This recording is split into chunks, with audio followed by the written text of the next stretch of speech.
Good evening. Welcome to the Warrant Committee. We're going to call the roll. We do not have the assistance of our clerk this evening, so I'm going to give it a go. We have Stephen Rhines, Jay Funling. Hello. Thank you, Jay. On Zoom? Okay. Macy Lee. We have Julia Maxwell on Zoom. We have Judith Steele. We have Brian McGuire. Tom Caldwell, myself. And one more. And Aman. Aman. Hello, Aman. Peter Mon. Did you get Peter? Tom, and Brian. Thank you. And Peter's here? Yeah. Okay. We have 10 members present, so we have a quorum. Let's get started. So welcome everybody, those who are here and watching at home. Today we have a few items on our agenda, some of our typical end of year things. We have transfer from the school, transfer to the school committee is what we'll be talking about, end of year budget for fiscal year 25. We have several members of the school committee and our acting superintendent, Mr. John Phelan, here to present for us. We'll also be discussing the turnbacks to the treasurer, the end of the year for the Department of Revenue, and we have some minutes to approve. What I'd like to do is we have all our guests here. I'd like to have members of the school committee and our superintendent, whomever would like to come up. I see Amy Dexter here. Amy, just gonna give you a shout out.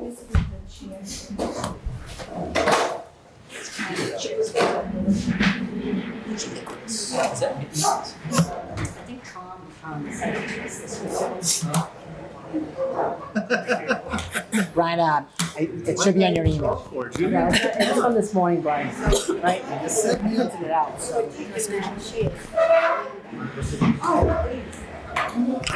Yeah, I can definitely.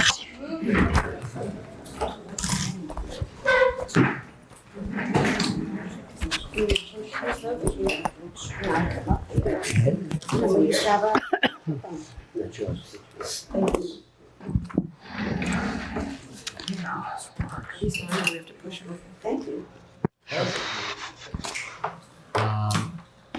The floor is yours, Madam Chair, Mr. Superintendent, and other members of the school committee. Start. Thank you. Thank you. Thank you all for having us tonight. I have Mark Loring, who is the chair of the Finance Subcommittee. If I start losing my voice, I might ask Mark to jump in, but I think I'm good for a few slides. We have Interim Superintendent John Phelan, and then we have Nathan Hutto, who is also a member of the School Finance Subcommittee. And thank you all for coming tonight. I know it's a hot night and you're winding up the end of your term, so we appreciate the time. We just wanted to come tonight to provide an update with the FY25 budget as we're closing out the year and to come to the Warrant Committee with a request. So just to back up a little bit and provide a little bit of history, this is something that all of you know, and I think this presentation was provided to all of you, but a little bit of budget history for FY24 and 25. In May of 24, the fiscal year FY25 budget was approved.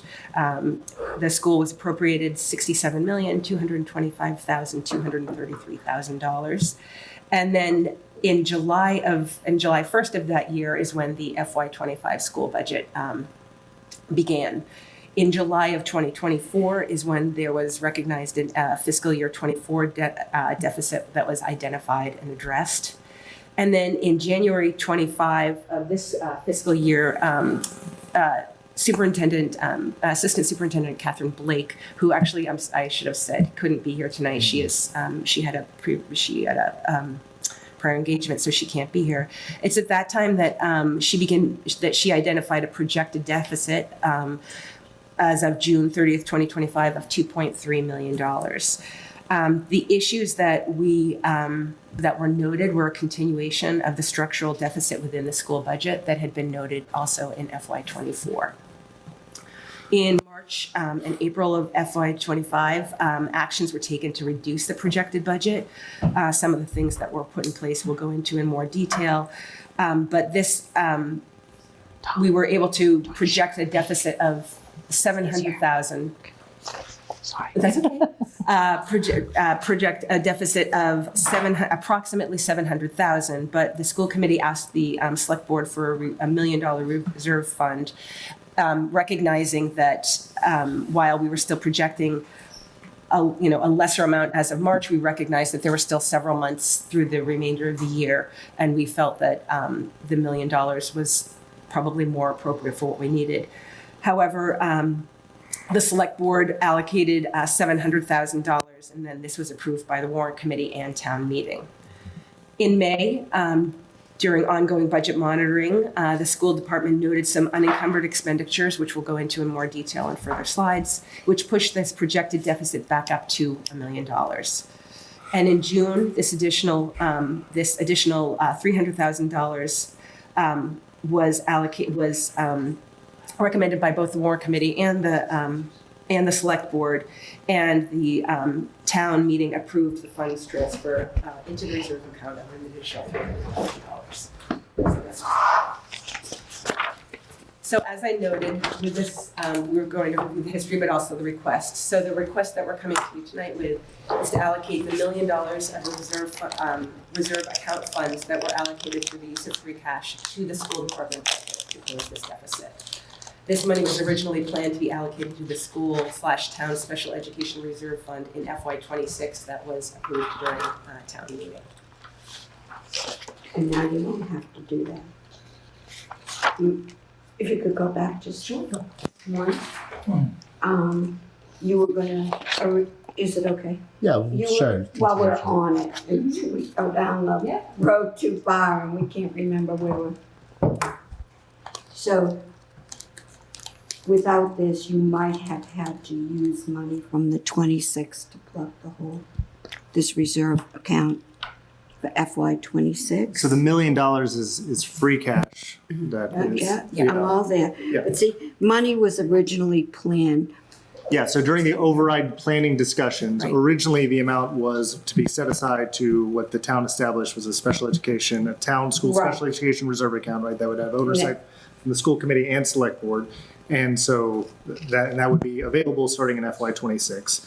When the deficit was identified, what the school committee requested is that instead of setting that funds aside for FY26, the crisis with, most of the deficit within this year is special education related. So the request was to use that funding instead of putting in a reserve account for next year, use it to cover the current year deficit, because that also would have no negative effect on the school department allocation or any other department allocation next year if the override passed, which it did. So if I'm reading this correctly, you do not have to touch this now for the 25 budget. No, there's Okay. no, yes. So, thank you. Appreciate it. Sure. As we noted earlier, we had prior requests. So we had requested originally from the select board that full $1 million allocation. As I said, that Katie was working aggressively to really try and close that gap. It had looked like we could get it down to, it was looking at about approximately $700,000. We still were hopeful that we could get it down to that amount. And so given that was the working number at that time, that was the amount that the select board had approved for allocation. And then similarly, following that presentation, we came to the Warrant Committee and did a full presentation on the projected deficit. Since that original $2.3 million was projected, we were able to reduce that by as much as 56%. So as we said, down from $2.3 million down to $1 million. I'm going to, actually. There we go. Some of the things that we've gone through this with you guys before, but just to review a number of the actions that took place earlier in the third quarter were purchase order freezes. There was a hiring freeze. There were we allocated a portion of the custodial services salaries to a first food service account. Excuse me, I can't speak tonight. We reduced consolidated facilities purchase orders. There was an issue with the water bill that got addressed and that piece was reduced. There's a circuit breaker supplemental funding for transportation reimbursement that is moving towards its final approval in the State House. And then we utilized other offsets such as community schools, Medicaid, Medicare, and building use. So those help to reduce those things. And all of those are appropriate uses of those funds. Just want to make sure that that's clear and they follow all of the guidelines. But we were able to utilize different offsets to reduce that number from that 2.3 million. Just here, can you take a question? I have a quick question about the water bill. Yes. Were you reimbursed for the unanticipated increase or the? I remember there was an issue with the water. 7,000? Yeah, it was like an issue with the water bill where you were overcharged. Did you actually receive the funds from the state for that overcharge? It's from the town. From the town. Yeah, so it Okay. was the town, so Okay, part of it was allowed to be reduced with Yeah. the current year obligation of what the bill we needed from Right. the town. There's some things that were charged in actually prior fiscal years that couldn't go to us, but will go to free cash Okay. for the town because it was an overpayment due to a meter issue. Okay, that's right. Did they replace the meter for the reading? I believe so. Okay. Look over here at Amy because I know. Right. Now, the reason I ask is I want to just make sure that next year you're squared away Yeah. Right. and not end up with an overcharged water bill and then causing a deficit again in your budget. I mean, not that it's like a big part of it, but it's every penny counts. So how much did you get back from the town for the water bill? 60? Yeah, it was around that. Right. Yeah. Yeah. It's 60,000? Okay, Sounds like the water bill at my house. that's a lot of water. Okay, Yes. so thank you. I sorry to interrupt. I was just curious. Okay. Are there any other questions on actions that were taken before we move on to moving forward? Or is No, there? I don't understand, what's the offset on Medicare? Oh, yeah, I remember that. Yeah, so the school department receives some funding through Medicare for certain health-related programming and costs. And so that is a separate account similar to the community schools or the building use account that can be drawn down on. And so we are drawing down on that more. That was also something that was drawn down on at the end of FY25.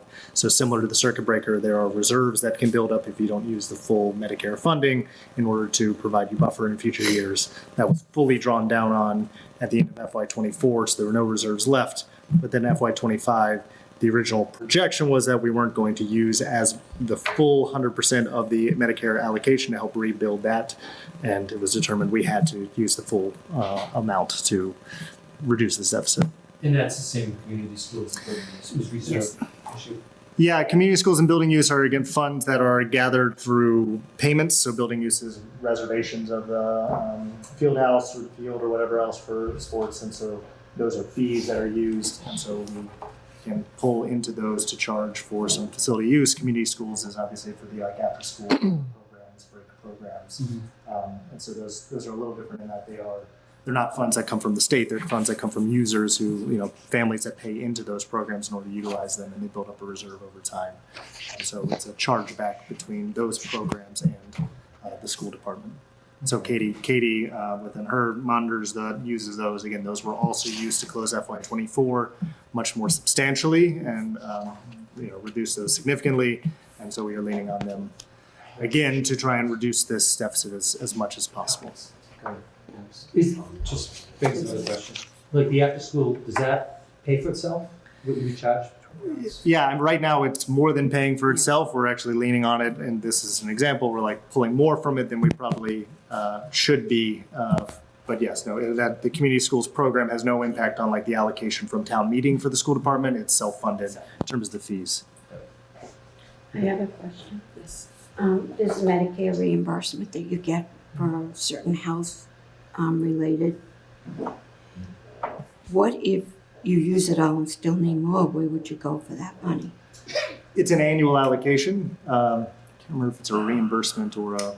It's a reimbursement, so every time a student goes to the nurse or utilizes maybe a speech service or occupational therapy service within the schools, we record that and submit it to the federal government, and the federal government provides that Medicaid reimbursement over time. So those funds come in and out with the federal, as the student uses the service and as we as a district report that to the Medicaid federal budget folks, then that money comes in over the course of each fiscal year. And you're not limited in any way? Do you reach a level point where they say we're not going to give you any more? They give you a certain amount per every, I won't call it a transaction. For every service you deliver, you get a certain amount of money. So you're not restricted. It's basically was a program that was started about 15, 16 years ago in Milton where it was services that we were already delivering to our students that Medicaid decided to cover, and we just applied, and now our staff put in the time to actually record it all, put it into the computer and submit it monthly, and we get reimbursed monthly or quarterly. They don't shut you off thinking you've reached a cap. There's no cap. I don't think that there is any cap. Thank you. I also think there's, did you intend to say Medicaid and not Medicare? Because it says Medicare. Because, yeah, Medicare is over 65. Medicaid, yeah, okay. So it's Medicaid. Good catch. Thank you. It's my line of work. That's the only reason I know. No more questions about that issue? Thanks. Great. So I'll talk about just going over some of the cost drivers of the deficit that we presented before and some of the newer ones. So again, just to hit on this kind of solely, the primary impact cost driver of the current year projected deficit is due to budget issues where the allocation did not reflect prior year expenditures. Hopefully this is not a surprise, and this aligns with kind of what we have said repeatedly in presentations with y'all, of the public presentations, town meeting, et cetera. So this is a slide we presented before. I'm not going to read it in detail because I think y'all have seen it, but again, it talks about kind of that structural deficit and some of those examples from just two of the cost drivers, use substitutes and utilities, in terms of what the budget was, what were the expenditures for that year, and you can see that over the last 3 years, just how those two things were out of line. And so between these two line items themselves, substitutes and utilities, and also this substitute expenditure ended up going up even a little bit beyond this. Within the most recent projections, that's $1 million right there within the deficit. So that is the largest cost driver of this, is really that issue. Here it is also with special education. That's the other piece that is a primary cost driver, different special education costs related to tuition, transportation, contracted service. You can again see kind of the difference between what the budget amount, what the expense was over the last several years, and how those two things have been out of line. Those are issues that we have fixed going into FY26. Again, that was a primary part of the conversation with the override. We need to reset these budgets to reflect what the actual expenditure is. That is what it is costing. That's why the override was, for us, was the 5.7, but was not a needs-based budget. It was even less than level service, because the goal was to right-size these and no longer be in a situation where we found ourselves last year or this year. So that is the primary kind of issue and the primary action step we have taken to try and address that. Mentioned this, but again, those specific line items, the three biggest cost drivers are special education, transportation, substitute coverage, and utilities. Those are the three biggest ones. So that is all information we shared previously. Want to talk about the cost drivers since Q3. When we were in Q3, we had the $700,000 projection that has gone up. And so it's gone up by about $300,000. And so want to share about why that is. So there were kind of unknown costs by the finance department due to kind of a lack of use of purchase orders in some cases. With the way the finance process works is, if you want to spend money, typically you'll go to the office, they will build a requisition that will get approved, that will create a purchase order. That purchase order is then kind of a promissory note that's sent to the vendor, the person you're going to buy stuff for, to say, hey, we want to buy this. They will give it to you. That all happens before a check is cut, right? So the school department received the goods and the services before they pay for them. But the PO is the way the company feels okay about providing those without payment. So there's a lot of stuff that is happening, a lot of promises or encumbrances is what is called, of money that we know will be spent, but it's not actually out of the bank yet. And so that is the pace that purchase orders allow you to track. So when things are not done through the purchase ordering process, they are not encumbered. So that money is not known that it is going to be out of the door. And so that was a concern Katie raised, and why we had originally asked for a little bit of buffer within the projection of the 700 for that $1 million request to select board. And some of that has come to pass, where there are things that have come up that were unencumbered general expenditures. That's the 132,000 line. A couple examples of those are the calculus project. The district pays a physician every year to oversee allow you to provide over-the-counter medications to students like Tylenol or things like that with parental permissions, translation services. These are some of the things that were things that we have to pay for, we have agreed to, but they did not go through the encumbrance process, creation of the purchase orders. They were unknown at the time that Assistant Superintendent Blake did the projections. So these are just things that she did not know, and therefore the projections were off by that amount. Substitute coverage is another one that's been a cost driver, that has continued to be a cost driver. We were hopeful we were able to implement some processes to help contain those, and we're not able to contain them as much as possible. Homeless foster transportation was just an unexpected situation where a family became homeless, or the kids were placed in foster care, one of the two, I can't remember. And that is a mandated transportation service. We were required to provide that. In terms of direct home to school transportation in those situations, regardless of where they live, we are obligated to provide them transportation to the kind of school of origin during that kind of difficult time, and that is a mandated cost we have to provide. So that was that. Yes, please. Would that be for more than one family, that amount of money? That amount of money specifically was for one family, but we would be required to do that for any family that was in that situation. That was just a new family that came in that was not built into our budget. I see. Okay, thank you. Is that for 1 quarter, 12,000?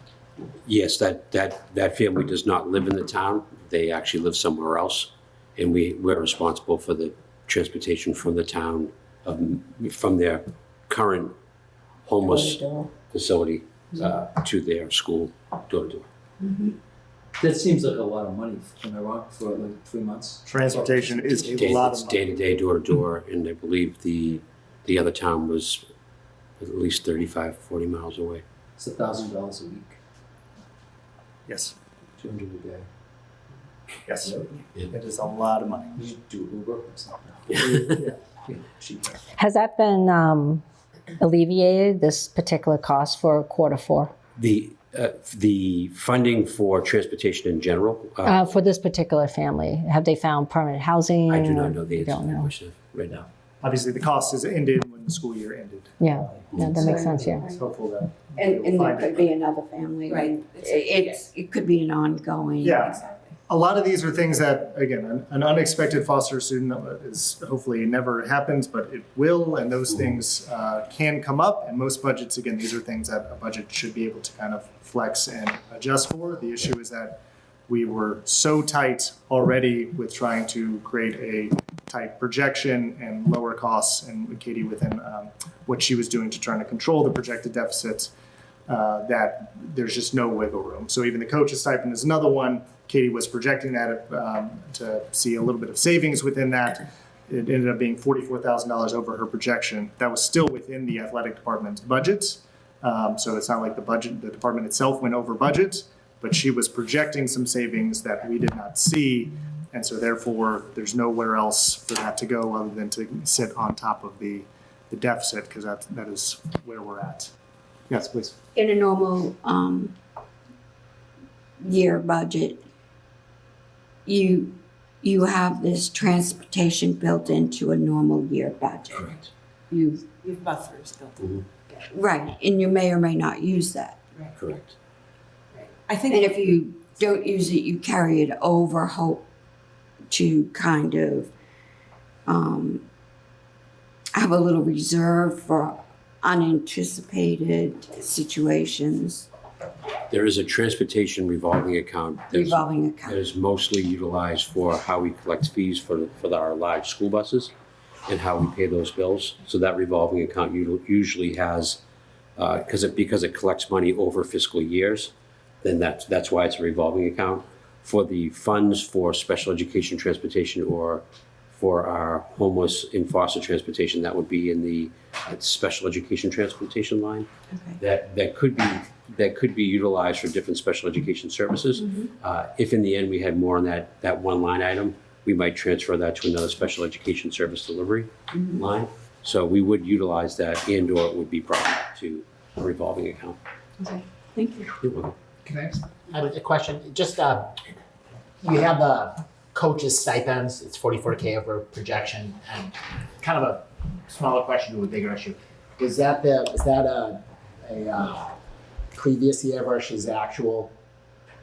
Yeah, I believe what Assistant Superintendent Blake did was, when she was doing the projection, took what we had spent in the fall season and rolled it in, and again, looking for ways in which we could find savings where maybe there was again, as she's looking through this and we're trying to cut this $2.3 million budget of like, maybe there's some additional buffer within this athletic department budget. We only spend X amount in the fall, maybe we'll spend X amount in the spring. Spring came in at Y amount, about $44,000 over. So again, that like fell within the athletic department budget, but it was just greater than what she had assumed within the projection as she was going through. In your spring stipends, because there's more sports for both boys and girls teams, that's why the number's over.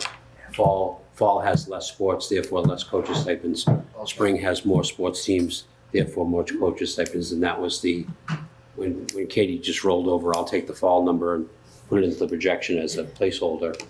The actuals that were actually in there would have been more because there's just more teams in the spring season. I was of the thought going with the numbers that they're like everyone's kind of got a bump, and we never saw. But No, I think this is actually that the fall season always costs a certain amount, winter costs a certain amount, spring's always a little more because there's just more sports being conducted at that time.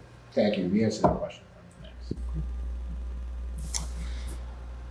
Last one is the salary encumbrances, just to hit on that. So again, I think we shared previously that our financial system does not have an ability to project salary costs for the year, encumber salaries. And so Assistant Superintendent Blake did that manually. For salaried employees, that's fairly easy and accurate process, right? You know what somebody's annualized salary is. This adjustment is primarily driven by differences within Assistant Superintendent Blake's projections for hourly employees and actuals. So again, overtime or things like that, just the number of hours that some hourly folks put in can be more variable. And so the projection she had didn't account for all of them. Another piece that she shared why that 100,000 piece was around leaves. Some staff members who, again, just did not have some information about who was on leaves when they're coming back, costs associated with that, things that are HR drivers. That has been a pain point for us within this year that interim superintendent Phelan will talk about in a second. But those are kind of why the 100,000. I will say, kind of in Katie's defense on these like salary encumbrances, her number was off.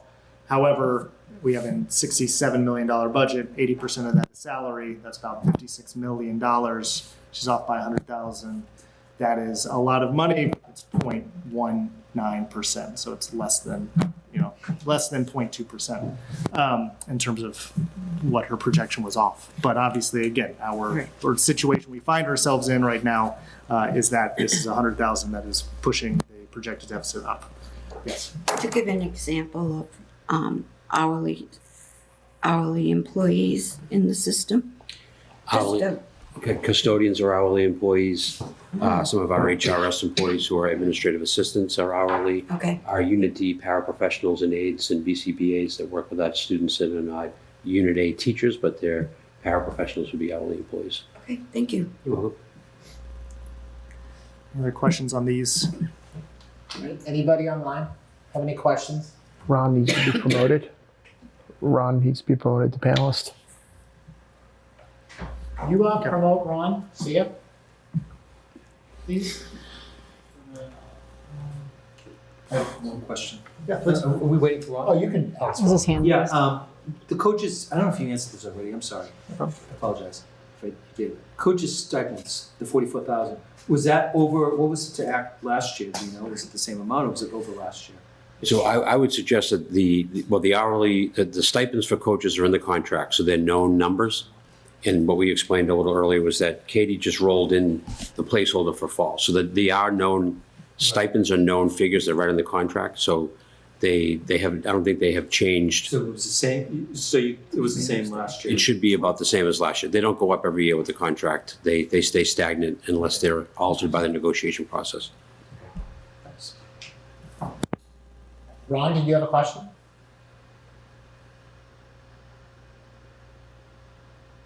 No, I was trying to get promoted, but thank you. Okay.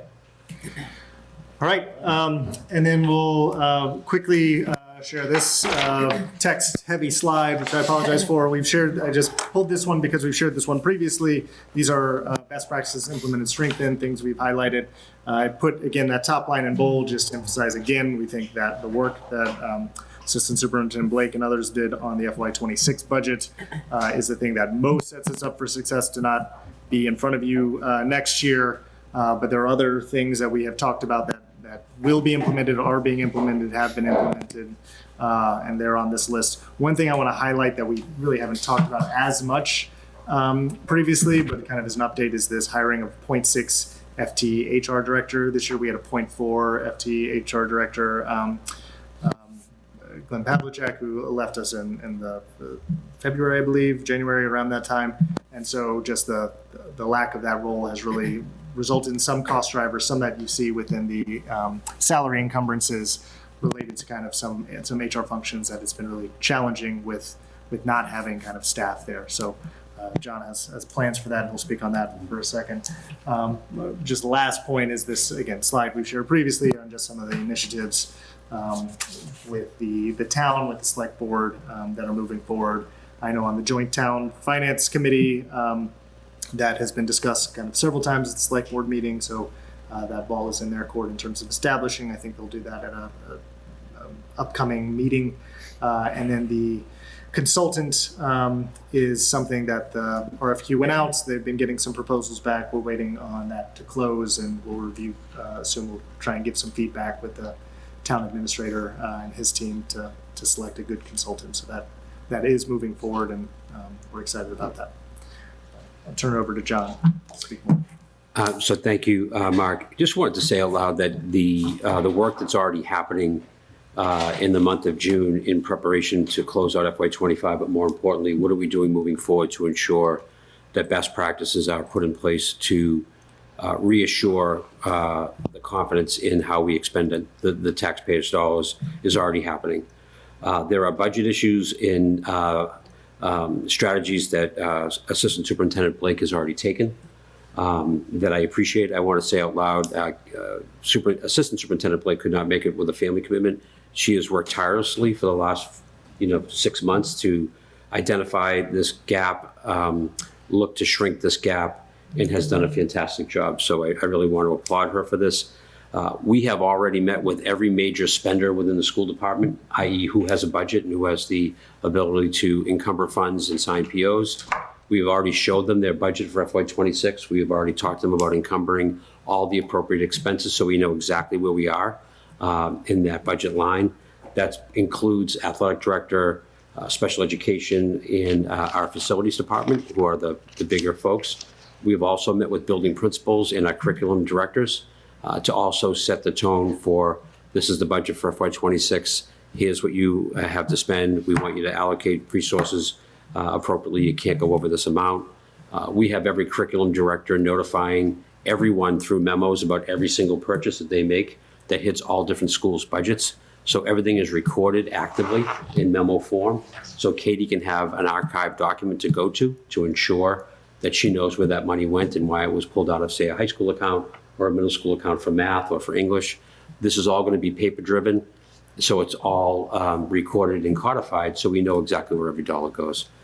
The other part of this, and we spoke to a little bit, is that the lack of a human resource position being filled full-time last year and only part-time for half the time this year has really created communication gaps around how it interacts with budget. So when we look at things like adjustments to salary, encumbrances $100,000, or why is subs so high? What does overtime look like, and why is it being expended in the way it is? We will look at all of those, and we've already met with the principals. I had a leadership meeting this morning. All of those things will have to be done with approval and in memo form. So again, we're codifying everything, and we know where every dollar is going. There's no, oh, I had someone work 2 days over the summer, now I want to pay them sometime in September. You will write the memo in August when they work. I will approve the work, then the person will work, and then we'll pay them afterwards. So we'll be encumbering as much as we can. We will be codifying everything with paper memo. And we are really looking forward to the year being very tight from a financial perspective. Secondly, we did review every single opening for staff this year that came about from the end of the school year to now. We are only approving filling positions that we feel are essential, that are student-facing, and we're actually having the principals and the curriculum directors look at whether or not some positions should be filled or could be paused them for 1 year, because we do know that we want to make sure that we have any leeway we can, that even though a school has bottom line authority to expend money from a different line, if we can hold off on a few positions this year, we'll only build a few dollars that we can use for unintended expenses and create that buffer. So we are doing that analysis now, and we will be deciding to probably not fill a few positions in order to be able to have those funds available for any kind of emergency through the year. So as I said in my first school committee meeting, if you voted for the override, thank you, we appreciate it, and we will absolutely shepherd the money well. And if you did not vote for the override, we appreciate it, that you know that we heard you, and we will be shepherding your dollar appropriately. We will be expending the taxpayers' dollar in the appropriate way. We take this very seriously, and we will come in on budget in FY26. There's no doubt in my mind. Superintendent Finley, can I follow up? Good question. This was a subject from the Warrant Committee, even going back to last year. Are there any, and I think you very briefly touched on it, just in terms of kind of that summer work, get paid later. Are there any other changes in the hiring practices that you can outline for us, just generally across the department? Sure. So every hire in the last 2 years has been more of a building-based hire. So I'm pulling that back, that all hires will be approved by me and the salary line will be approved by me. So what we do is we have teams of people interview a pool of candidates. Then there's 1 or 2 finalists that the principal will have. And then those 2 candidates or 1 candidate will come to me. I literally did it yesterday, and I would show them the chart. I would see where they sat on the salary scale. I would sign that initial it, and I would put that in the personnel file. So I will be doing all of those for this hiring season. That's something that the HR director would do with me in the future years, but because that position's vacant right now, I've taken on that role. But that's a dual position that you'll be working with. Yeah, in a lot of this work, we're a small office, so HR really interacts with my role, obviously, and Katie's role. And the assistant superintendent, who's will be a new one, will be in place this year as well. When they're doing things like professional development and all those things, they also overlap with personnel, and that overlaps with budget. So it's a pretty tight office, but we have to be able to work well together and communicate well, and then codify things in writing so everybody's on the same page with what the expenditures are. Thank you, excellent. Any questions from at home?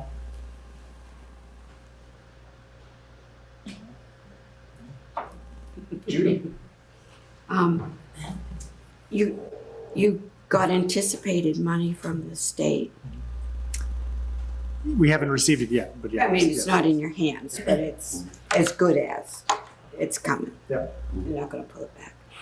Can you tell us the amount that you got from the state, please? It's around 470, something around that. So essentially, the state was funding about 40% of transportation reimbursements.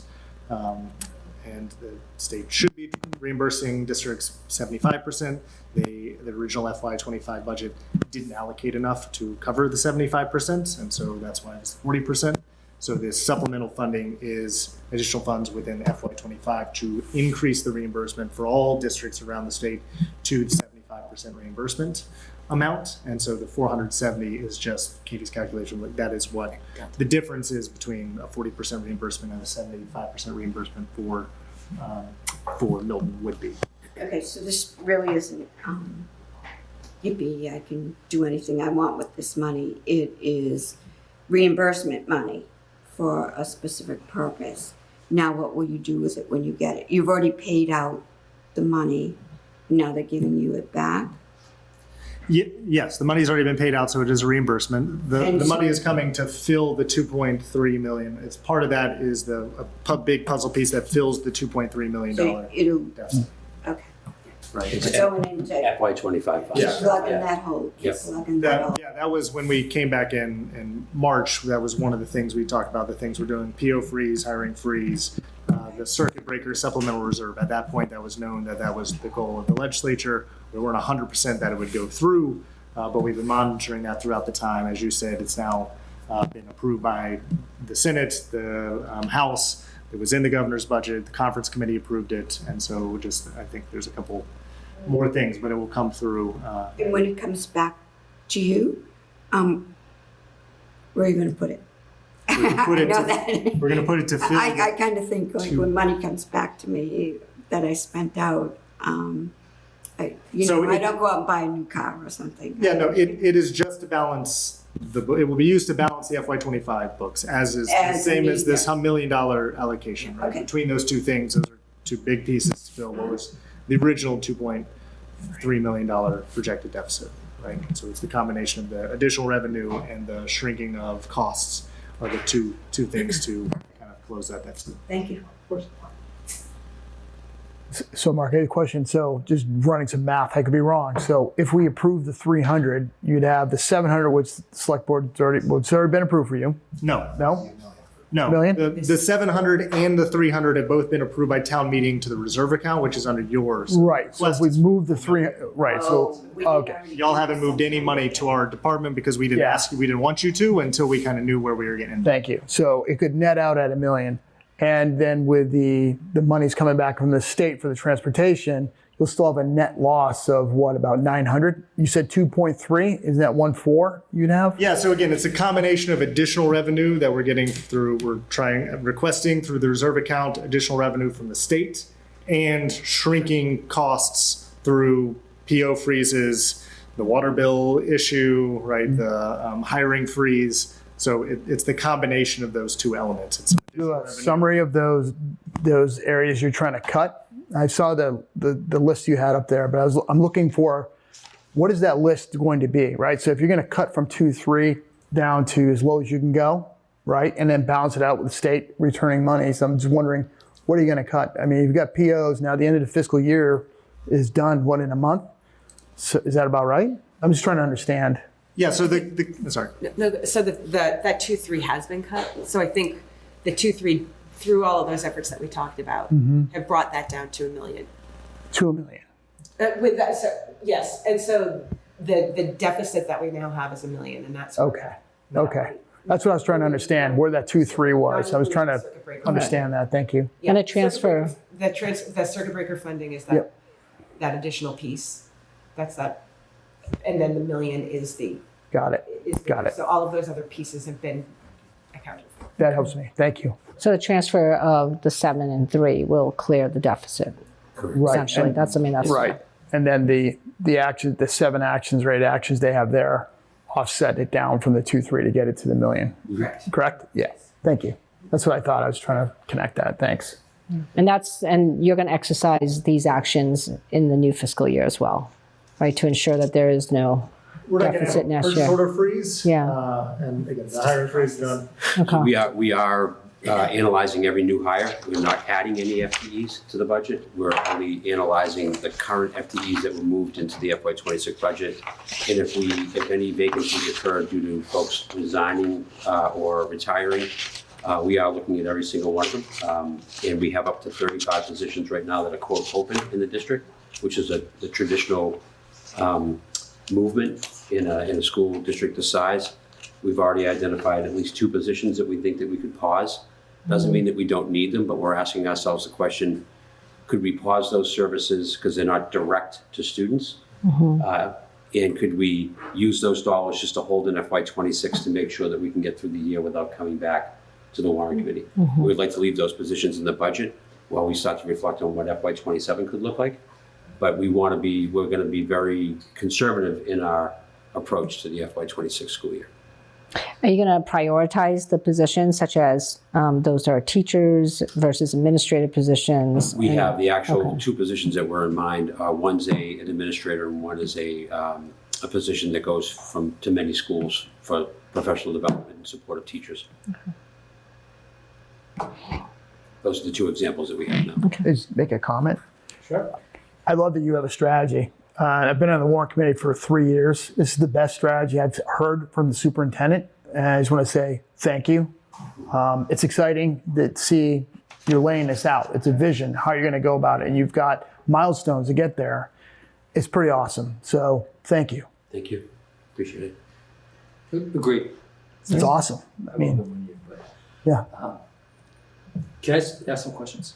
Thank you. So the principals, one of the things you said was the principals are going to be responsible for the budget of their schools, individual schools, right? So that's huge. Thank you.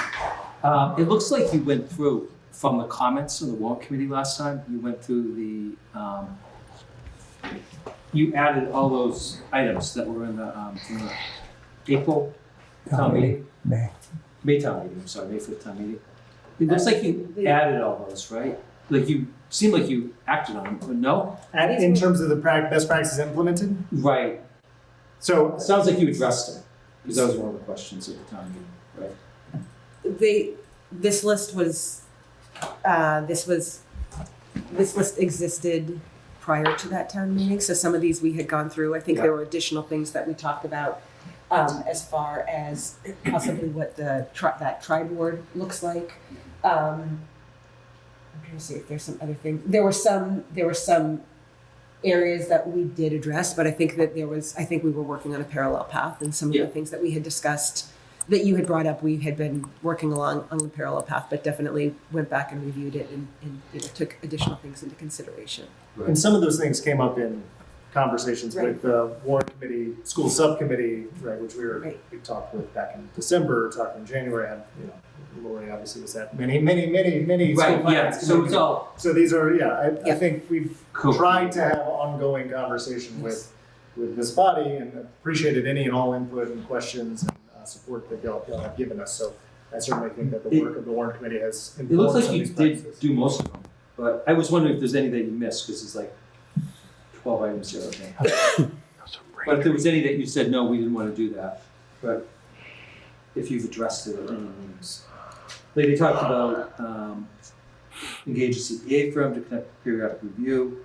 They talked, the other one was like HI, human resource personnel system that accurately tracks employees by location, position, and funding source. Like that's one of the recommendations. I don't know if you talked about these. So again, we talked about them Some of them. originally in the conversation, and some of these things, like the issue of the HR systems and things. Those are things that we are expecting will come up within the conversation with the consultant, the best practices consultant, because some of those systems need to make sure they talk between the town and the schools. Yeah. So the schools kind of going off on their own, doing something is not going to be that helpful.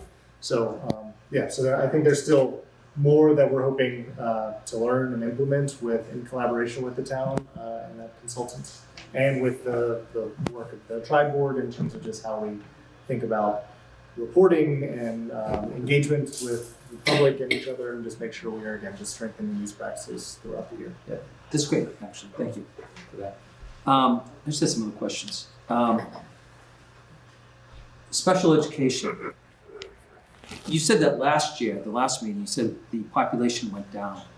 Special ed students went down. Mhm. I don't know if it's gone down, but the actual's actually going up, it looks like. The actual expenditures. Actual expenditures, right. Like its population's going down, but the expenditures went up. Mhm. And I guess my question is, do you know why? Is there a way to put student numbers to cut this or something?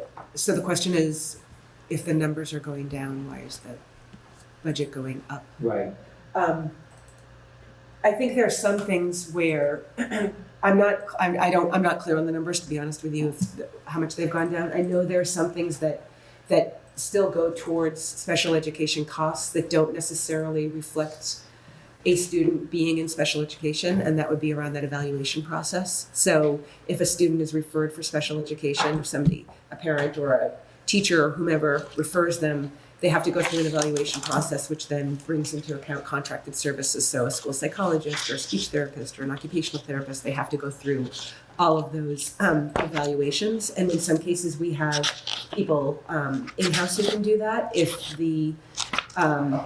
If there are a higher number of students referred at a particular time, we might have to contract those services out, which increase our costs. And so say there are 30 students who are referred for special education, maybe only 10 of those qualify for special education. You still have to evaluate all 30. Does that make sense? So those costs still go towards special education? So there might be different levels of special education. That might Absolutely. increase So that. yeah, I mean, you could have a student who's medically complex, and that can be a much higher cost because you have medical expenses involved with it.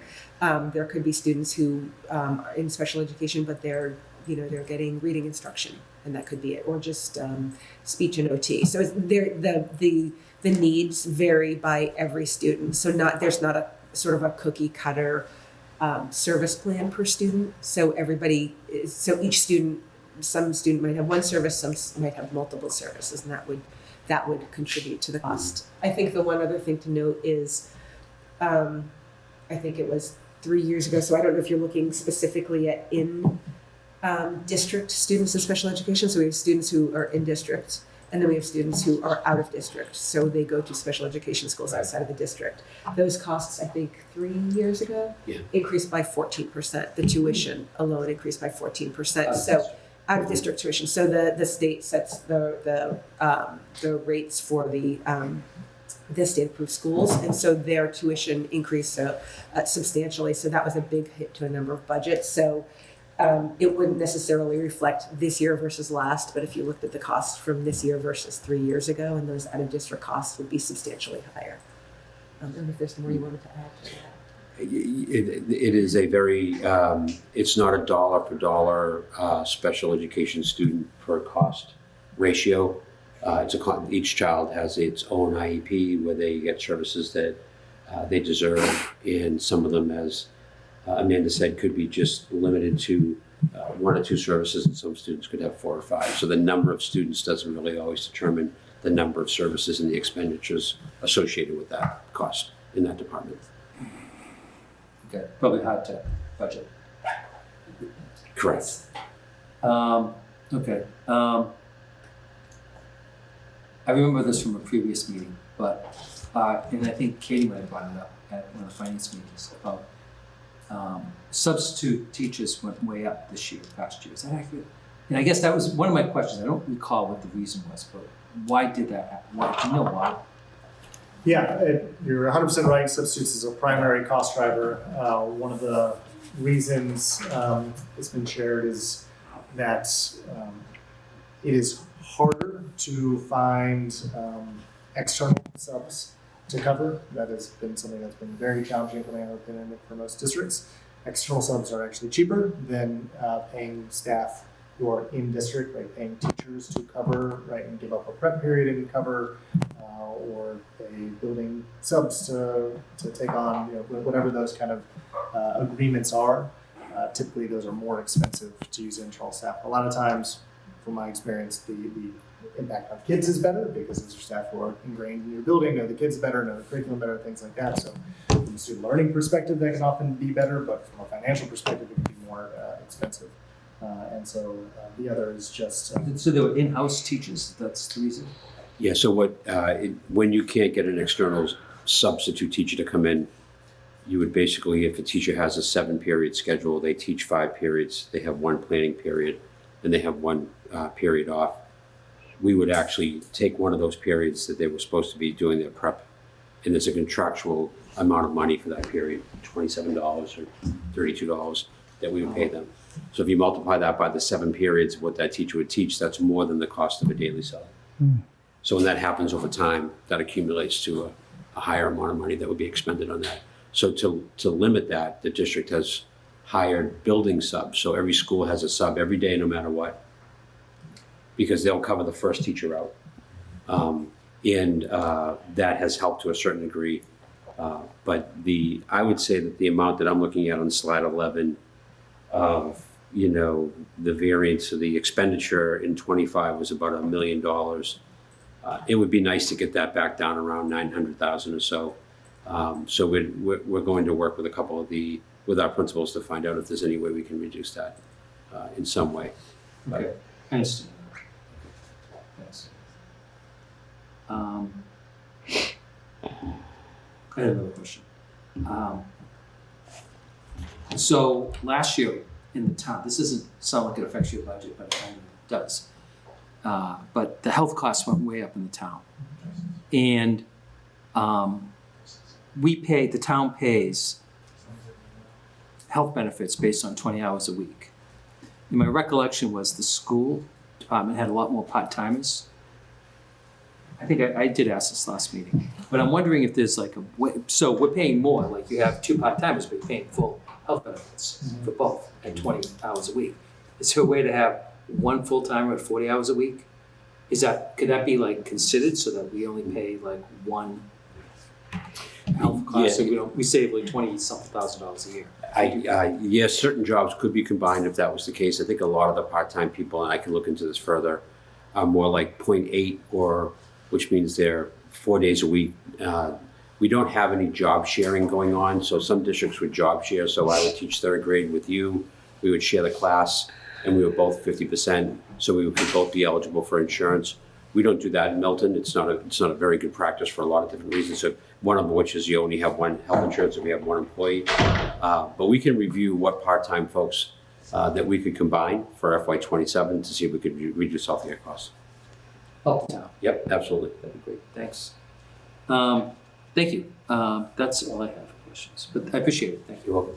Anybody online? See any hands? Fine? Nope. No. All quiet. Okay, anybody have any questions? Anything else you'd like to add? Just really appreciate all the time that y'all have given us. We've been in front of you a lot. And so thank you very much. Appreciate all the questions, all the partnerships around, and even separate from school stuff. Just really appreciate how much y'all have done this year. 3 town meetings and still going here with us today. It's a lot. So thank you very much. Thank you, school. Sorry, I do have Julia. one question, sorry. This is Julia, hi. It feels like a stupid question, but I'm gonna ask it for everyone's knowledge. What happens if the warrant committee does not agree to transfer this money to the school department? What happens to that $1 million gap? Yeah, we have no other method of closing the gap. So if the warrant committee, declined to allocate the $1 million, we would, I'm sure John and Katie would go talk to Nick and Amy and see if there's something to do. I know the town has, other rainy day funds. I think those need approval from town meeting, and so potentially a special town meeting would have to be. But that's getting a bit beyond my my level of expertise of exactly. So I think we'd have to go to Amy and Nick and ask them what would it be. But I think that would be the only other strategy. Thank you. All good? Well, I just, Julia, thank you for asking that question. I knew it was going to be a lot of work if we said no, but I'd just like to thank the school committee. All the time spent with us, like you just said. We had a great time with you coming down, your flexibility. Some of the other boards did the same. We had some joint meetings. Thought they worked very well. And I know that everything that you presented here, at least from my shoes, I've seen, we've discussed, and we kind of anticipated, frankly, in the contingent budget, that this was going to be part of that to make sure you broke even for 25. So, but I just wanted to thank you for all the work that you've done. And Superintendent Family, I want to welcome you back to Milton. Thank you very much. And everything that you said with the new members of the school committee and the older members of the school committee, extremely refreshing to this finicky board of citizens. So I appreciate that, and I think a big concern of this board, and people can correct me, was some of the hiring practices and just some of the things. And we understood why certain moves had to be made, but I think what you've presented today, specifically in terms of a plan moving forward, I think is great news for us. Very good. So Thank you. So I just wanted to thank you again, and I'm sure you have a busy summer ahead. Thank you very much. We appreciate your time. Thanks. Thanks. Thank you very much. Appreciate it. Nice to meet you. You too.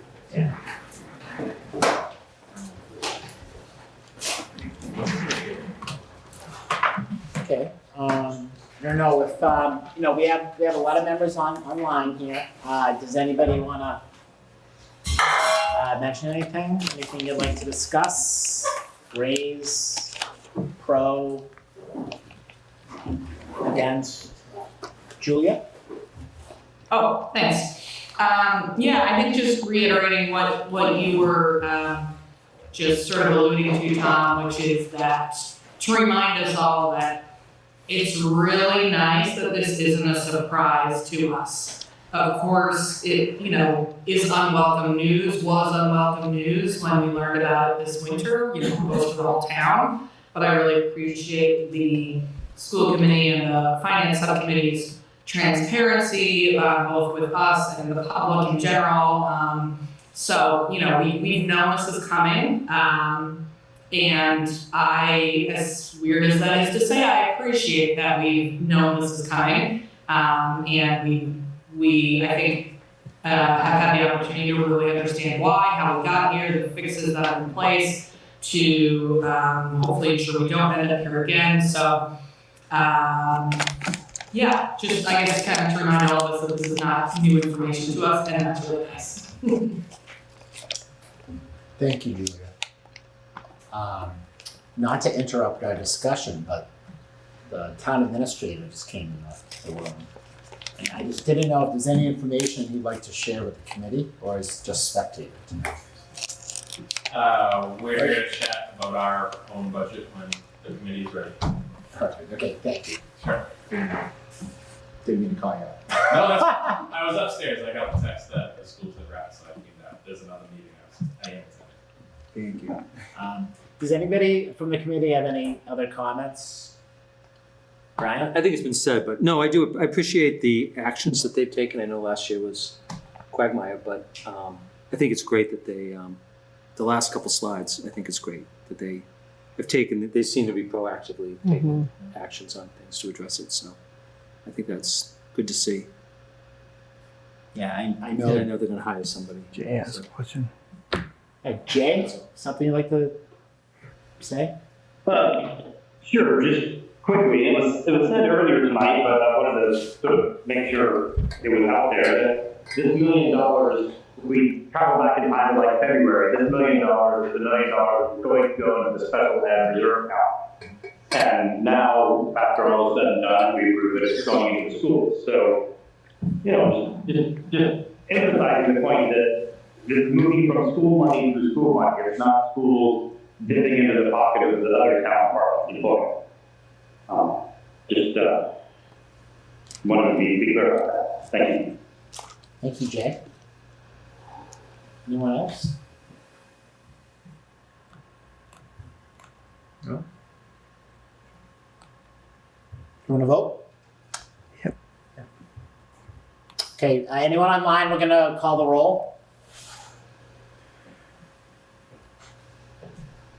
Steve? Yes. Okay, so I need a motion first. The sunset. Oh, made me nervous. 300. We're gonna make a motion to transfer 300. The 1 million. Okay. So make a motion to transfer 1 million to the reserve fund, from the reserve fund for FY25 For the school department. for the school department budget. Okay. Steve has a motion to transfer $1 million a from lot. the reserve fund to the school department budget for fiscal year 25. Do I have a second on that? Second. Second. I'll give it to you, Brian. So I go to the person. No, you can have Usually it. in that, No, so- but you can have it. Okay, so I have a second on that motion. I'm going to call the roll for vote for the approval of the $1 million transfer from the reserve fund to the school department. Steve? Yes. Brian? Yes. Julia? Yes. Macy? Yes. Jay? Yes. Judith? She's not here. Ron? Abstain. Abstain.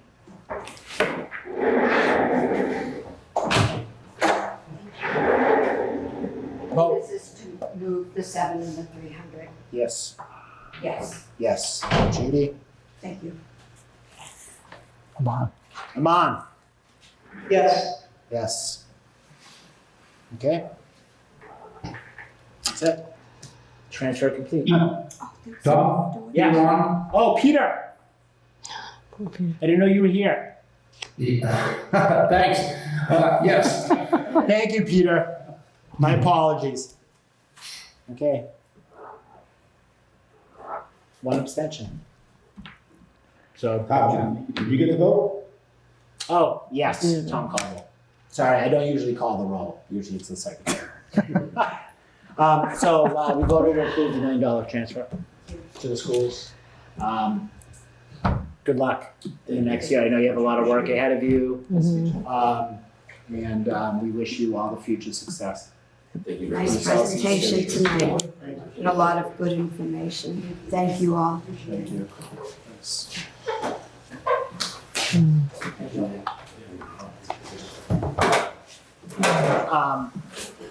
you want me to do this? Thank you very much. Thank you. Have a good summer. Good luck. Okay, you wanna come up? Hey, come on up. You used to come here way more often I know. than you're like never I coming. like this team effort here. Yeah. She like Dave better. Yeah, I won't comment.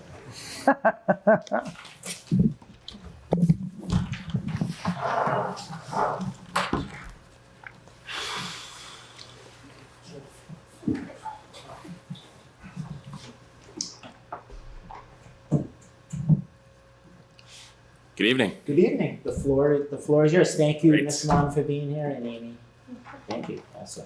Thank you for having us, and I appreciate the ongoing work of the Warrant Committee and the committee's members' service. I know as we approach the end of the fiscal year, we'd also approach some folks' terms on the Warrant Committee. So it's always a pleasure to come join you for your meetings, and I appreciate working with all of you. So look forward to continuing to work with those who are continuing, and appreciate the service of those who are moving on from their time on the committee. But anyway, just wanted to note that. We are here just to provide an overall kind of big picture update on fiscal 25 as we approach fiscal year end next week. We do have some year-end transfers and a reserve fund transfer request that we're working to submit. Typically, the Warrant Committee would designate the chair to approve these as we wrap up and close the books out in the first 15 days of the new fiscal year, so before July 15th. Defer to the Warrant Committee's perspective on how to manage that. But we also have this year a request to increase a revolving fund spending limit, and I'll explain that in a little bit more detail in a moment. But first, in terms of good news, let's say bad news, but in terms of the good news on the revenue side, as of today, really, or probably last week to be realistic, we're approaching a projected $3 million above our revenue forecast in terms of revenues this year across property taxes, local receipts, and state aid. That's driven by a couple of key factors, as we've talked about a lot with this committee. Our interest income continues to be strong as interest rates have remained high. We're expecting, we're right now at about $800,000 over our budget on interest income. Motor vehicle excise tax, again, as cars are more expensive, that means excise bills, taxes are more expensive. People are buying and leasing cars at a higher clip. That's, again, about $700,000 above forecast. Building permits, a few $100,000 above forecast. Penalties and interest on taxes is also about $500,000 above forecast. And that's more due to closing out some longer unpaid property taxes through continuing to reach out and have the treasurer continue to work through some of those delinquent property tax owners. So whether through sales, as a home is sale, they come and clear the tax title on that property. So that is generating some additional income as well. So again, overall, projecting about a $3 million above forecasts. That is still subject to change. We're not quite there yet, but I'll caveat it with that. But that has been where we like to see things and remain with our conservative budgeting on our revenues, so we don't get too far in front of where those monies are coming in. So that's just first. I just want to explain on the revenue side. In terms of expenditures, a bunch of departments do expect to have turnbacks and underspend their budgets, whether it's the legal budget, police department budget, select board budget, the veterans budget, as well as the DPW setting aside snow and ice. This is largely due to vacancies. Our budget has the Director of Planning and Community Development. That position obviously has been vacant since the end of November. So there are savings in our budget through that. Police Department has been continuing to deal with staff turnover and new employees coming in. At legal, we just haven't spent as much in legal fees as the budget would allow. And DPW does, across its general fund budget, has savings. We're understaffed at DPW currently and have curtailed some spending in DPW. So broadly, there are a number of budgets, as with every year, that have turnbacks. Where we're seeing the pressure this year are the two places we talked about the most, primarily health insurance and the group insurance budget. As we talked about a lot in building out the fiscal 26 budget, we had seen and continue to had experienced enrollment increases, at a $20,000 annual cost for a family plan, 10 people more on a family plan across the 700 employees the town has, that's $200,000 right there. So it doesn't take a lot for these budgets to come under pressure. So health insurance, or employee benefits broadly, we're looking at about a $300,000 overspend in that budget. And then snow and ice, this has been one of our more expensive snow and ice seasons through a number of factors, just the type and frequency of the events that required mobilization, the timing of those events. We had a lot of weekend storms, which means now our employees are automatically starting at either time and a half or potentially double time. And as if you're driving around any city or town in the fall, you see the postage signs, everybody's looking for plow drivers. And that market has gotten more and more competitive, which means every year we have to raise our rates just to keep up with those around us. And when we're surrounded by Boston and Quincy on two sides, it makes it challenging to compete. So our budget was under pressure largely through the snow and ice and the health insurance. A few other places have smaller requests for reserve fund transfers or your appropriations transfer, which includes unemployment, which is a few thousand. And I think the audit department is projected to be over by 1,500. So that is the big picture, is that what we would be looking to do is the schools have requested $1 million from the reserve fund. That leaves $265,000. So we would expect what we would be looking for is to take the remainder of the $265,000 and apply that to employee benefits and insurance. And then once everything kind of settles on the fiscal year, we would seek to offset our snow and ice deficit by transferring monies from other departments, including the ones I listed, such as police, legal, select board, wage set aside. So we haven't finalized that list of transfers. So right now, just to put kind of Can I just ask a question? Yes. Is there a summary of all this? I haven't prepared it. I will, and I'll distribute it. It's just where everything kind of moving. I have a draft, so I can distribute something to the committee after. So anyways, just to kind of repeat. So we'd be looking for the remainder of the reserve fund to go to employee benefits. And then snow and ice, we're looking at, it's in deficit. So the snow and ice budget is $160,000 a year. We've never spent just $160,000. So this year, the total expense was $811,020, which means it's overspent by $651,000. The DPW budget will be underspent. So that will offset a lot of that deficit, but not entirely. We're looking at needing anywhere between $200,000 and $250,000 to pull from other departments to offset the remainder of that snow and ice deficit. And between police, select board, legal, our wage set aside, and other budgets, we have the funding to do so. We would just need ultimately an appropriations transfer, which is approved by both the warrant committee or the warrant committee's designee and the select board. The reserve fund transfer to the employee benefits would just require the warrant committee's approval. So that's kind of the lay of the land in terms of the town. Big picture, revenue is really strong. In terms of expenses, the deficits that we're seeing and have been tracking all along have been health insurance and snow and ice.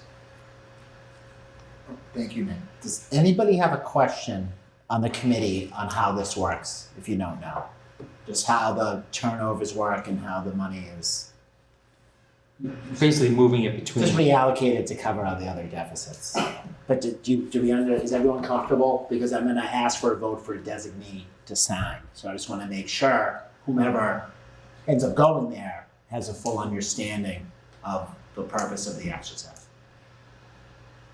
I just have a question on the amounts. 'Cause Yeah. I'm not sure, like how much, maybe you don't know yet, but how much of the expenditures over? You said revenues, 3 million and a plus. Correct. And how much are expenditures total? So right now, Would you estimate? we're projecting the group insurance and employee benefits to be over by $300,000. We're projecting DPW as a whole, including snow and ice and everything else, to be over by, I'll say, $210,000. Including snow and ice, That's inclusive of snow and ice. which was 651, you said. Yeah, the snow and ice itself is overspent by 651. Yeah. And then there are a couple of two other small ones right now. Unemployment is over by 5,500, and the audit budget is over by 1,500. Which is not much. The snow and ice is like interesting because I think a lot of people will think it wasn't a bad winter, you know, It's ice. and it really was.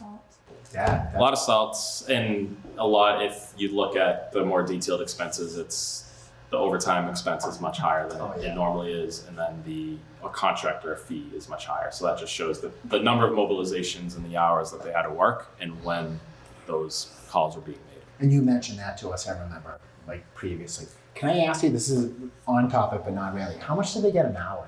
It's like 70? Who's that? Plow drivers. 60? Our employees are private. Just like private, if you have to start dipping into the private sector. It's close to, it can go up to $175, $200 an hour for Wow. a salt equipped vehicle. I'm in the wrong line. I know, I'm just, That's unbelievable. Almost 200, it could be $200. That's, I mean, we're talking about when we're contracting with like the Feeney Brothers and the large utilities. Yeah. So that's Because you see them going around town, so that's. Yep. Okay. And that's the truck and driver. correct. That's an all-in cost. It's an hourly rate at Yeah. usually upwards Oh, of that's a question. $100 an hour. And it cost effectively, to pay DPW employees time and a half of double time. It's more cost effective yeah. And they have to keep it in-house where possible. Oh, in-house. well, yeah. And they have to drive slow and carefully. So, yeah. So go wild to plow those We hope streets. our contractors are doing that as well. Steve, you had a question? No, Ron does. Oh, Ron question. Hi, thanks for sharing this update, very helpful. I just had a general question about the snow and ice. I feel like this winter reminded me of what winters felt like years ago when it actually snowed. Mhm. I know we've been really lucky the last 5 winters where it snowed 3 times and it was minimal. Should we expect that the cost should be more in line with what we saw this year as opposed to the other winters where maybe it's a little later? It's a good question. I wish I had an answer. I think I'll just to give you the numbers. And so starting in fiscal 20, the total snow and ice expense was $265, $557, $687, $469, $314, and then this year is the outlier at $811. Wow. So That's it's definitely huge. last year was more expensive. I think the trend has been lighter, but it's really about, even if we don't get the 24-inch storm, if we're getting 5 4-inch storms that require everybody to mobilize, that can just be even more costly because of the repeated durations of that. If equipment's breaking down, now that costs us money to repair. If every time we have to go get more salt, so it can compound even if they're lighter events. If they're frequent. And on the weekends. Right. Yeah. Our DPW director also explained the icing procedures and why a lot of times the trucks will be out even if it's not snowing. They'll be icing beforehand and all those types of things that could be driving costs that you don't realize that it's not not like it's inches of snow, but they can still be out working, so it makes sense. And staffing remains obviously a key component to helping mitigate some of these costs. Through much of last winter, not only was DPW understaffed, but a number of employees were going through a CDL training program through the winter.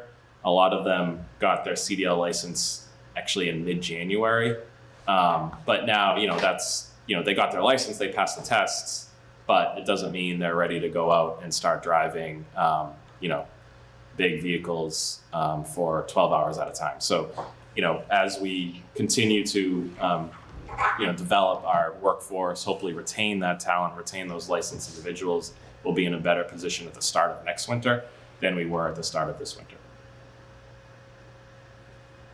Got it. Thank you. I have a question on how some stuff works. So you want to, I apologize, but you want to move money, which I get, so you're $3 million greater in revenues. You're roughly $500,000 higher in expenditures, which is $2.5 million over, right? So what do you do with that $2.5 million? Like, we just had an override. Do you go back and say, well, we're not going to raise property taxes this much this year, and we're going to give everybody a little bit of a break? No, so you're we're within budget. If it were possible to just say we're over on our revenue, so we're okay, like a business might, that would be great. But unfortunately, we can't.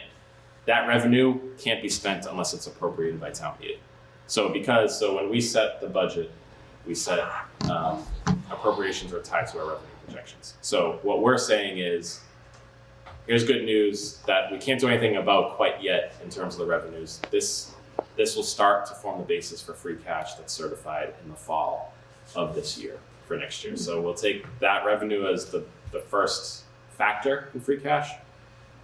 In order to account for deficits in various accounts on our approved budgets, we have to make up within what has been appropriated and approved by town meeting. So if everybody spent all of their budget and we had $0 turnbacks on the dollar, then what would form the basis of free cash is just our revenues over what was budgeted. However, for this year, even though we're going to have some deficits in some accounts, we still expect to spend less than was appropriated.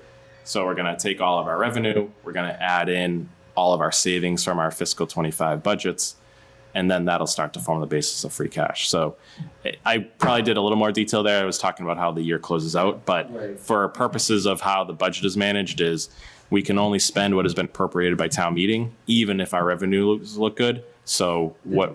That I understand. Yep. I apologize. Yeah, no, please. I meant, at what point, if you say that accumulates, at what point would you say, well, we don't need to raise property taxes so much this year? Sure. Is that doable? Does that ever happen? Is that ever going to happen? Well, I think, so we just had, what did we end the year with? And what was free cash this year? 4.4? I believe so. So we had 4.4 in free cash at the end of fiscal 24.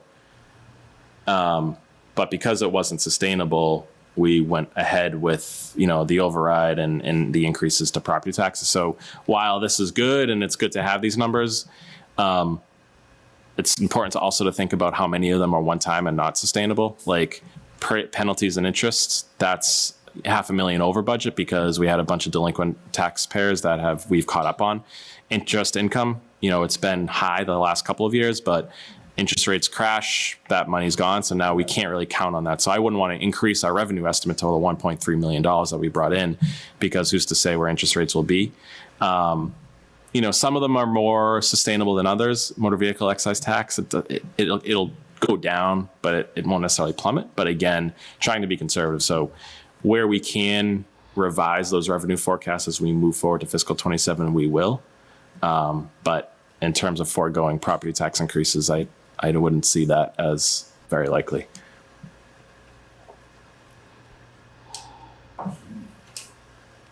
Thank you. You mentioned unemployment. Is that the money everyone pays just to have unemployment available if you need it? Or did No, you actually... we're not part of the unemployment insurance system. So municipalities pay for claims directly. Directly? Yeah. So if that amount is the amount of claims that we paid out this year. How did we have those claims? If positions are not funded, employees are let go through mutual, agreement to separate. There might be different occasions where that comes up. So if an employee files a claim and it's valid, then we owe that throughout the year. Would you say your experience has been that's been somewhat level, or does it fluctuate a lot? It's been typically around where we appropriate it, maybe a little bit over where we appropriate it. Okay. If I'm missing. Yeah, historically, we've kept it around 100,000. I have a history somewhere, but it's hard to predict. I think during COVID it was a little bit different. Right, everything was correct, yeah. Yeah, so it's really hard to predict. So that's one of those that if it does go over and we can't transfer from another department, we would seek a reserve fund transfer for, because it's definitely one that's unanticipated, extraordinary. I didn't realize there was that much, I'll just use the word turnover in employment and So if you think about it, the 100,000 compared to the amount of wages in the overall budget isn't very much. very much after Yeah, all. you know, like 80% of the school's budget or the town's budget is salaries, whatever that percentage is, 100,000 isn't a lot of people. Okay, I'm understanding now. Yeah, it's Thank not you. a ton of people. It just seems like Yeah, it's yeah. a big number. It Well, is, but big number to me. Yeah, I'd but love in to have an that organization number with in my bank. 700 plus employees, that's really not. If I look at a bill, it could possibly be, if I saw 10 to 15 people on there, that would be really high. Okay, thank you. And it fluctuates, like once we get through the bumps of the beginning of the school year and that kind of stuff, it kind of, the staff gets in place and.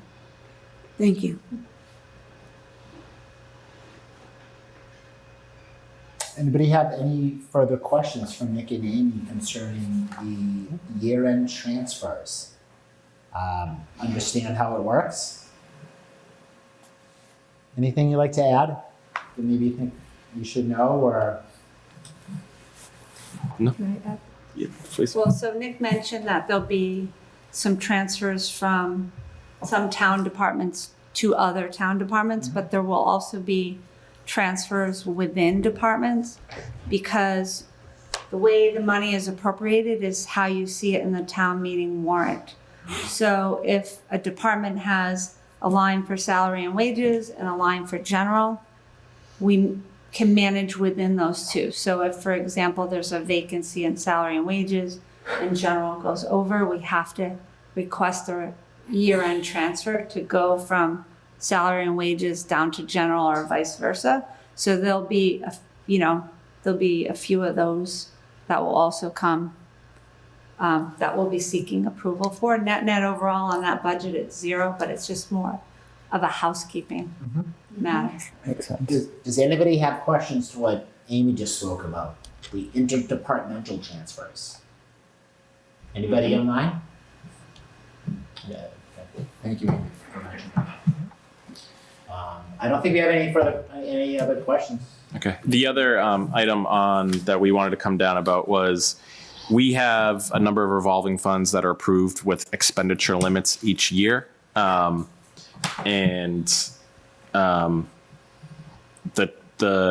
department or board or committee that handles those revolving funds has an expenditure limit that they can't go above in that fiscal year without the approval of the warrant committee and the select board. So in addition to the reserve fund transfer approval designee, the year-end appropriation transfer designee, we'd also request that somebody be designated to approve an increase for the revolving fund expenditure limit for our revolving fund related to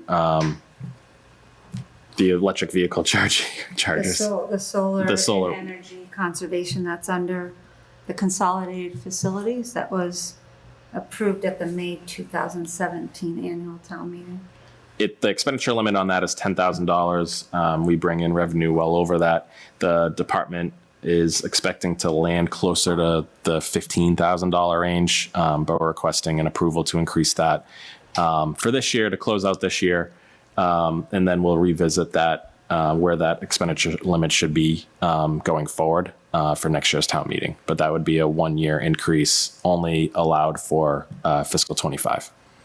And that's because of electric vehicle increased use. Correct. In the And town. electricity costs have increased. Thank you. And those funds are used at different energy conservation efforts at the town buildings. So the Consolidated Facilities Director might choose to do some improvements to a building that are related to energy efficiency, and we can use those funds from that revolving fund. So he has had more than anticipated, therefore asking for the increase in the limit for this year, only for 25, fiscal 25. Of just $5,000.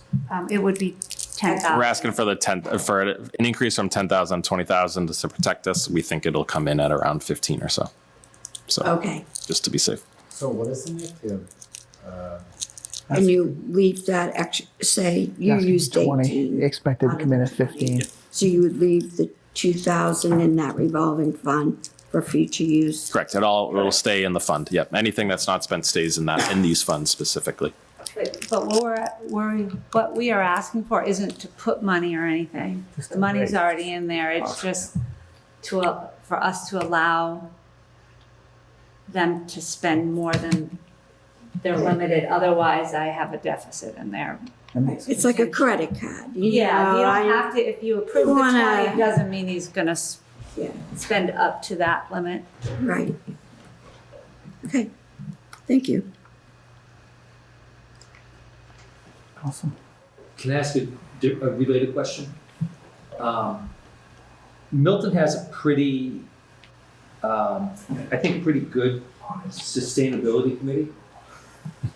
And they have a lot of great ideas, but I don't get involved in it. But do they ever get involved with the town, like on things with the buildings or anything? And I meant to ask this previously, but Are you referring to Sustainable Milton? yes. So they're a separate, non-town body. It was a town committee. There's a climate action planning committee, of which a couple of those folks are involved in, but Sustainable Milton is a separate, I think they're even organized as a 501c3. No, that's not. I Okay. meant the town committee. That Okay. must be the climate change. So the climate action planning committee, yes, they have a draft report of what they're looking for us to focus on and related to town buildings. So that's been part of kind of our dialogue as we're mapping out investments over the next few years. Okay. And like, do they do the Energy Star program? Do they recommend that? Do you know? Or- We have taken advantage. We've done a lot of green community. The big grant program for us is Green Communities, which is funded through the state.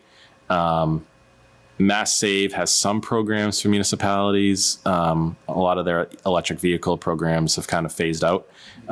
We did apply and partnered with Randolph through a Mass Save Energy Manager program. So we have received a 3-year grant with the town of Randolph to split an energy manager for 3 years, funded through Mass Save. So that will help, again, focus our efforts around these issues. Thank you. It's a little unrelated, but when you said the town of Randolph, so I'm kind of going off-road for a second, is that, do you anticipate, because we shared a veterans agent with Randolph, do you anticipate doing that again as soon as you and Milton and Randolph find a way to do that? For a veterans district, you mean? Yes. Yes, we are still, our veterans district is still up and active. It's still in the new veterans service officer, a vet named Alex Ortiz, starts on July 7th in Randolph and Milton. So he was finishing a law degree. So we made the hire, I want to say at the end of May. Okay. But he'll be starting, he graduated at the end of June. So he'll be starting in July. And we'll, be sure to introduce him around town. And he'll be at the COA in that office there. Or in the closet? In the space at the COA.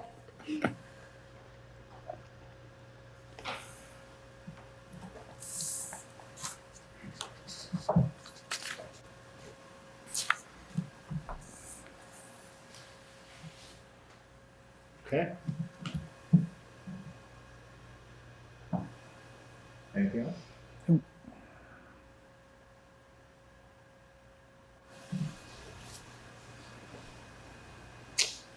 Okay. Any questions as to the reserve fund transfer request for town departments or approval of the revolving funds limit increase? Do you want to vote? Okay. Can I have can someone give me a motion for the reserve fund transfer request for a proxy to go in my place and sign over the year-end transfers? I move as exactly what you just said. And would anybody like to nominate anybody? Well, I'll second your motion then. Thank you. So I'm looking for nominations to go in my place, to be my proxy to go up and meet with me at Town Hall in the Cronin Room. When is it? July 15, Fifth. probably. The last minute at the last 9 a.m. So you're gonna have to make some time in the morning to meet with Amy and Nick, And you have to sign your own name. and you're gonna sign your name. And that you own it. No. Yeah, Right, do you want me to just explain how we did it last year? sure. So we had everything ready to go, all the forms. We put together a list summarizing exactly what each one represented. We sat down at the time, there was a designee from the warrant committee that would sign off. We invited anybody from the warrant committee that wanted to come, that was interested. And we sat in the Cronin and we went through them one by one and approved them one by one.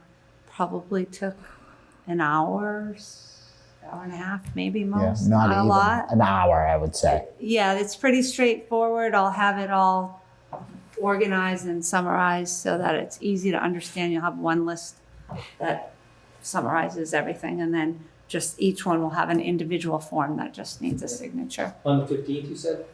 Well, What day of the week is any time between Tuesday. July 1st and So- July 15th in That- that 2-week period. Yeah, that's the last possible day that it can be approved by Mass General laws, and I just say the 15th because I have to close the books. Yeah. And know what the exact numbers are in order to put it all together. So in theory, you probably don't need to decide on the day right now, but it would be on or around no later than the 15th of July. So committee, we're gonna need two motions. A motion to, I guess, approve the reserve fund transfer request for town departments, and then a proxy to go up and sign. So do I have a motion for reserve fund transfer request approval for town departments? I did that You motion. did? You have a second? Seconded? Yep. Okay, we're gonna go through the roll for a vote. Sure. Okay. Steve? Yes. Jay? Yes. Jay, you on mute? Jay said yes. Am I on mute? I'm sorry. I meant to say yes. Macy? Yes. Julia? Yes. Peter? Yes. Brian? Yes. Aman? Yes. Thank you. Ron? Yes. Judith? Yes. Tom Caldwell, yes. Unanimous. Would anybody like to nominate to go up to Town Hall? They have a great breakfast spread up there. Omelet bar. Not this year. Not this year. I like that. They have extra money, Our so they can secretary afford on the spot, but Yeah, I don't our know. secretaries are their elected officer. I'll do it. You're let. Okay. I'll do it. Okay. Well, I have it. Jay Fundling nominates Stephen Ryan, Secretary of the 2025 Warrant Committee, 2024-25 Warrant I Committee. expect scones and omelets. Any, Oh, second. Moses, somebody, if you have a mimosas, somebody should. Macy just seconded the motion to appoint Stephen Rhines. We're going to go through the roll. I don't think you can vote. No, I'll abstain, I guess. Abstain from Steve. Jay. Yes. Thank you, Jay. Macy. Yes. Julia. Yes. Peter. Yes. Brian. Yes. Aman. Yes. Ron. I guess so, yes. Ron, I'm so shocked. Judith. Yes. And Tom, yes, unanimous. Steve, you're our guy.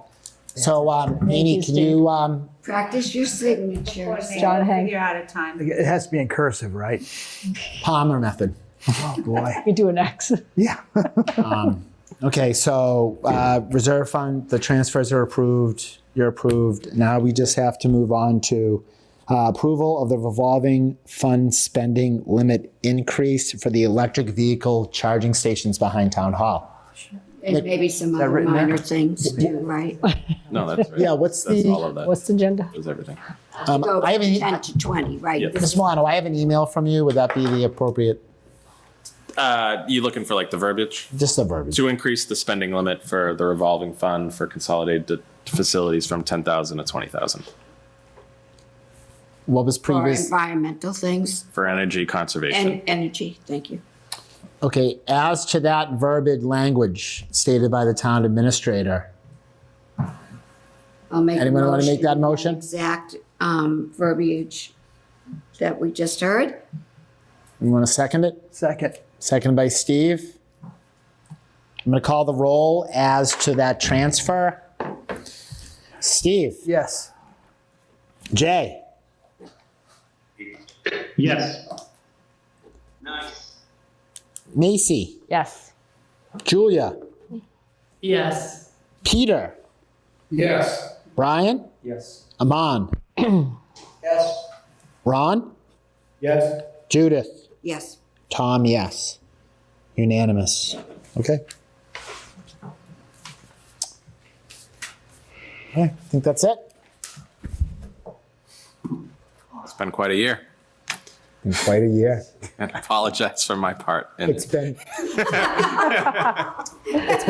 it's been quite a 3 years. I don't think there's been a collection of decisions that we've had to make, at least this committee, which means you and everyone else. But Nick, I want to say this. I may have said this to you before, but as a member of the Warrant Committee, and especially now as chair, I really want to thank you so much and Amy for all the help. And when I said it at town meeting, I'm so sincere. You really gave us guidance. You were there for advice. You put up with us. And you come down here at a moment's notice when I call. It's so appreciated. You know, I appreciate it as the chair, and I know everyone here does too. So thank you for all that you do for Milton, Nick. Yep, I second that. no, thank you. I appreciate it, but that's what we're here for. And the volunteer hours that you folks put in, it doesn't go unrecognized. And we appreciate it because we wouldn't be able to get this work done without the work you put in. So thank you. And thank you, Amy, for everything you do. Everything for the town, the budget, previous roles, schools, everything. Thank you. Have a good summer, both of you. I know. Yeah. You will. Okay. Thank you. Okay, well, thank you. Amy, I'll give this piece of paper to you. This is just the reserve fund. Yeah, perfect. Okay. That was the reserve fund transfer to the school department, the paperwork that Amy needed, I had to sign. Okay, Warrant Committee. Thank you, Nick. Everyone stay you, cool. We have minutes to approve. Okay. We have minutes to approve, and I said 9 o'clock. We'll get there. Okay, so Karen sent a series of minutes. Good. Starting on Friday. See you on Friday. She sent 5 on Friday. And then, She sent 5 yesterday. someone Monday. yep. Oh, she did? I was on Monday. Yeah, yesterday, because today's Tuesday, right? Yeah. She sent 5 yesterday, and then she sent 5 on Friday. Yes. So we have 10, right? I counted 10. Okay. Oh, wow. Okay, so 6:20.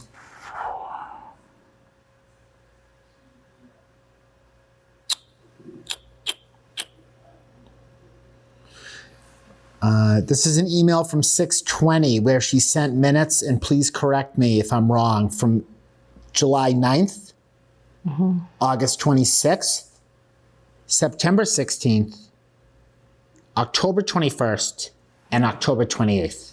Of 24. All of 24, yes, thank you, Judy. All of this. Anybody have any questions or concern about these 5 sets of minutes from July to the end of October? No. I don't have any, I didn't have any issues with them. No.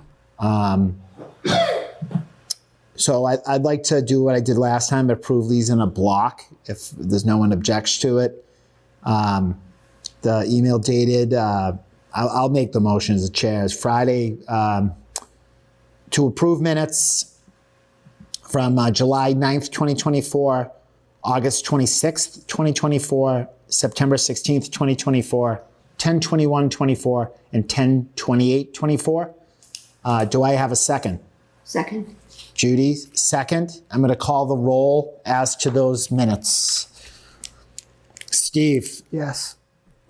Jay,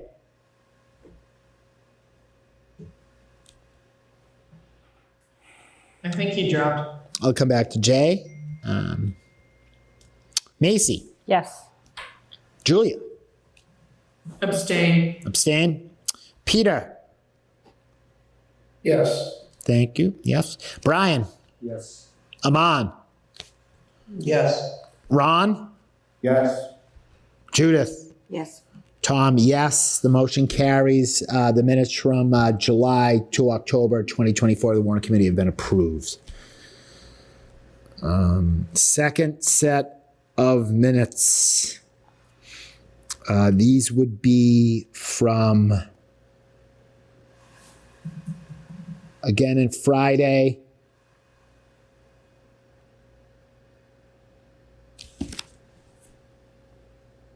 I'm sorry. Yep, that's Friday. These are the Monday ones, right? Starting on October 30th? Yes, I have to just find them. Yes. Okay, so we received again from the secretary, the Warrant Committee Clerk Karen Bosworth, minutes on Monday, July 23rd via email. As Macy indicated, October 30th, 2024, November 13th, 2024, January 8th, 2025, 1/13/2025, and 1/15/2025. Wow, that was a busy week. So that, again, another 5 sets of minutes covering our meeting dates from October 30 through 1/15/25. I will again make a motion as chair to approve these blocks of 5 minutes from 10:30, 24, 11/13/24, 1/8/25, 1/13/25, and 1/15/25. Do I have a second? Second. Macy, we call the roll. Steve, Yes. Jay, I think you dropped. Macy, Yes. Julia, Abstain. abstain. Peter, Yes. Brian, Yes. Aman, Yes. Ron, Yes. Judith, Yes. Tom is a yes. Okay.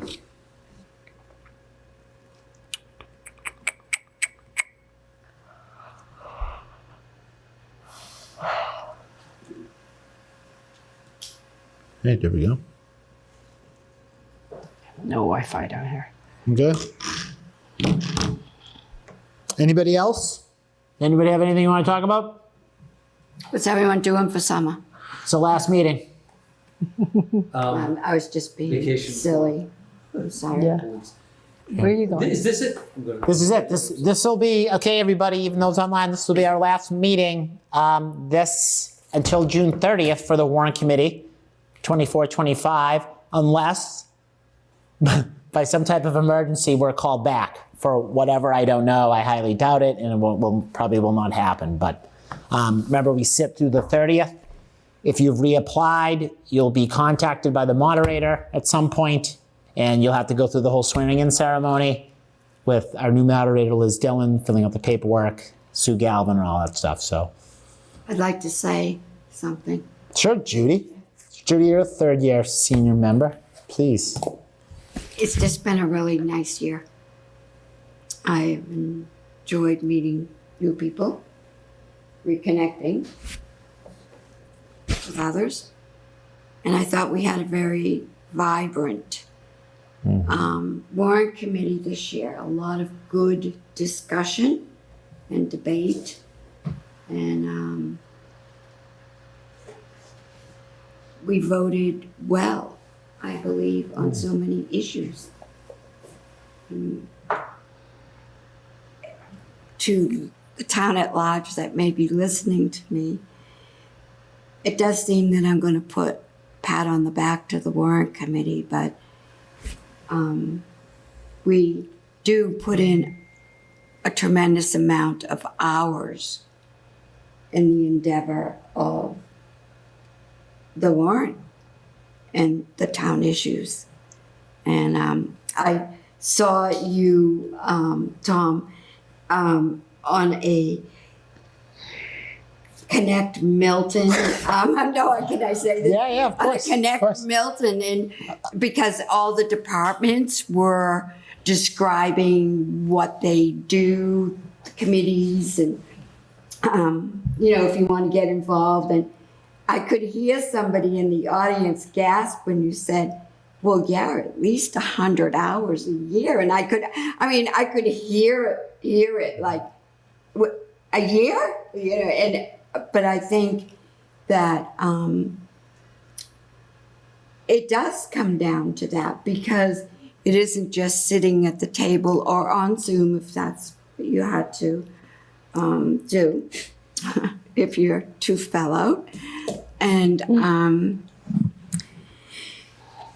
it's the research that you do to be prepared for the presentations, the follow-ups you do when you hear presentations. Did I hear this right? Going to the various department heads to confirm. Make sure you understand exactly what you're voting on. And I thought it was a good year. Sure. So to all my committee friends, thanks for the good role. Thank you, Judy. Thank you. Julia? Yeah, just echoing what Judy said, this was a grueling year in terms of our schedule, but I nearly enjoyed every minute.